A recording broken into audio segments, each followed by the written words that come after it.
தாய்ப்பால் கொடுக்கும்போது ஏற்படும் முக்கிய சிக்கல் பாலின் அளவை துல்லியமாக அளவிட முடியாததால் குழந்தை போதுமான அளவு பால் அருந்தாமல் இருப்பதுதான். குழந்தை பிறந்த 3 முதல் 5 நாட்களுக்குள் மருத்துவரை அணுகுவது மிகவும் பரிந்துரைக்கப்படுகிறது. இது தாய்ப்பால் கொடுக்கும் முறையை மருத்துவர் மதிப்பிடுவதற்கும் குழந்தையின் வளர்ச்சியை கண்காணிக்க அதன் இடையை சரிபார்ப்பதற்கும் உதவுகிறது.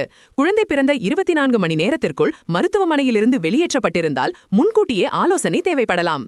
மருத்துவர்கள் குழந்தையின் பால் அருந்தும் இடைவழி மற்றும் இடை அதிகரிப்பை கவனிப்பதன் மூலம் பால் போதுமானதாக உள்ளதா என்பதை மதிப்பிடுகின்றனர். ஈரமான மற்றும் அசுத்தமான டயப்பர்களின் எண்ணிக்கையை எண்ணுவதன் மூலமும் பெற்றோர்கள் பாலின் அளவை பற்றி ஒரு தோராயமான யோசனையை பெறலாம். 5 நாட்களுக்குள் ஒரு நாளைக்கு 6 டயப்பர்களுக்கு குறைவாக ஈரமாக்குவது ஒரு பிரச்சனையாக இருக்கலாம். 5வது நாளில் ஒரு நாளைக்கு 4க்கும் குறைவான முறை மலம் கழிப்பதும் மற்றொரு அறிகுறியாகும். தொடர்ந்து பசியுடன் இருப்பதும் சரியான இடை அதிகரிப்பு இல்லாமல் அடிக்கடி பால் அருந்துவதும் கவலை அளிக்கும்.